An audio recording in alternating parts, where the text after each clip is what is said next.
नमस्कार, the press Hindi के साथ हैं आप और मैं हूं शरद। क्या भाषा के नाम पर भारत में कोई विभाजन मंजूर हो सकता है और क्या कोई सरकार इसे होने दे सकती है? महाराष्ट्र में इन दिनों जो कुछ हो रहा है उसे देखकर तो लगता है वोट बैंक की खातिर सुरक्षा को हथियार बनाकर इस सोच को बढ़ने दिया जा रहा है, जिसके परिणाम आने वाले दिनों में गंभीर हो सकते हैं। पहले समझते हैं कि आखिर महाराष्ट्र में हो क्या रहा है, फिर बात करेंगे अगर जो महाराष्ट्र में हो रहा है वही बिहार में होने लगे, गुजरात में होने लगे, फिर केरल में होने लगे, कर्नाटक, अरुणाचल प्रदेश, जम्मू और फिर कुछ और प्रदेशों में होने लगे तो नतीजा क्या होगा? तो बात यह है कि महाराष्ट्र में ऑटो टैक्सी चालकों को मराठी सीखने के लिए सरकार द्वारा दी गई समय सीमा खत्म हो चुकी है। मीडिया रिपोर्ट्स के मुताबिक करीब 7,750 ऑटो चालक मराठी की परीक्षा में फेल हो गए हैं। महाराष्ट्र सरकार के औपचारिक आंकड़ों के मुताबिक महाराष्ट्र में करीब 25,000 से ज़्यादा ऑटो रिक्शा चालक अभी भी राज्य सरकार के मराठी भाषा प्रशिक्षण कार्यक्रम के तहत प्रमाण पत्र हासिल नहीं कर सके हैं। इनमें से 7,000 से ज़्यादा चालक मराठी भाषा की परीक्षा में फेल हो गए हैं, यानी कि उन्हें ये परीक्षा एक बार फिर से देनी पड़ेगी। इस परीक्षा की सबसे अहम बात यह है कि पहले इसे सीखने के लिए 1 महीने का नोटिस दिया जाएगा और अगर फिर भी परीक्षा पास नहीं कर पाए तो लाइसेंस और बैच 3 महीने के लिए निलंबित या रद्द किए जा सकते हैं। इसी को लेकर कुछ लोगों ने आपत्ति उठाई है। ऑटो यूनियन का कहना है कि महाराष्ट्र में कई हिंदी पट्टी के लोग भी ऑटो चलाते हैं, ऐसे में मराठी की अनिवार्यता कर लाइसेंस खत्म करना सही नहीं है। मुंबई में ऑटो रिक्शा ड्राइवरों ने सरकार के मराठी बोलने वाले नियम के विरोध में 3 दिन की हड़ताल का ऐलान कर दिया है। मराठी नहीं बोलने वाले ड्राइवरों का कहना है कि इससे उन पर ज़्यादा बोझ पड़ेगा।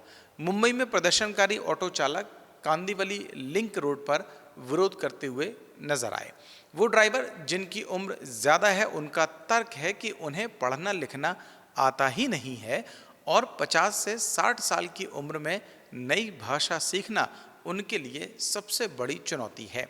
हालांकि सरकार इसे यात्रियों की सुरक्षा से जोड़कर देख रही है। महाराष्ट्र के ट्रांसपोर्ट मंत्री प्रताप सरनाइक ने कहा है कि ड्राइवरों को पहले नोटिस देकर 3 महीने में मराठी सीखने का मौका दिया जा रहा है। इसके बाद भी मराठी नहीं सीखने पर लाइसेंस और बैच सस्पेंड किए जाएंगे। सरकार की नज़र से ये एक नेक इरादे से चलाया गया एक अभियान हो सकता है, लेकिन क्या महाराष्ट्र में उन तस्वीरों को दरकिनार किया जा सकता है जिसमें मराठी न बोल पाने वाले लोगों के साथ मारपीट की घटनाएं पहले कई बार देखी गई हैं? महाराष्ट्र में सिर्फ मराठी वाले ही रह सकते हैं, इस सोच को अगर किसी भी फैसले से हवा मिलती है तो उसे रोकना आखिर सरकारों की जिम्मेवारी नहीं होगी तो फिर किसकी होगी? मुंबई देश की आर्थिक राजधानी और विकसित शहरों की श्रेणी में सबसे आगे है, लिहाजा वहाँ रोजगार की तलाश में सैकड़ों उत्तर भारतीय समेत अलग अलग राज्यों के बेरोजगार रोजगार की तलाश में पहुँचते हैं।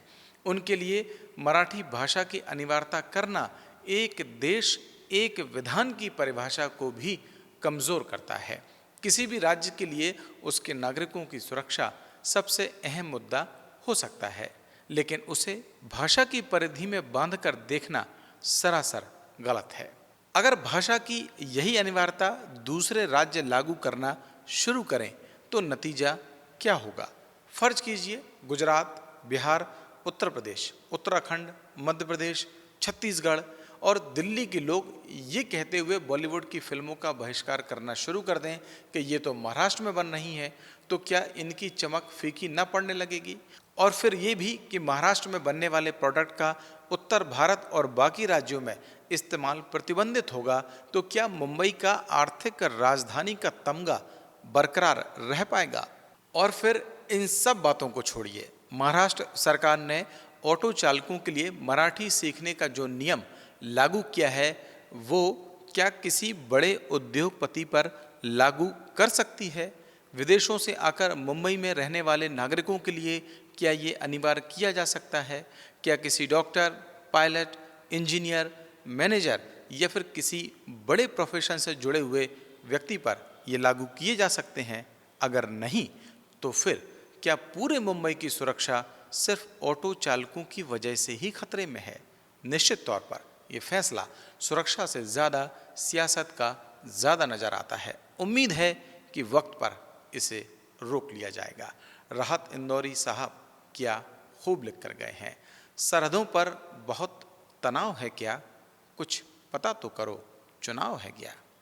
अगर हमारी ये स्टोरी आपको पसंद आई हो और इस मुद्दे पर आपकी भी कोई राय है तो कमेंट बॉक्स में आके हमें ज़रूर बताएं। और अभी तक अगर आपने द प्रेस हिंदी को लाइक, शेयर और सब्सक्राइब नहीं किया है तो अभी करें और मुझे दें इजाज़त। नमस्कार।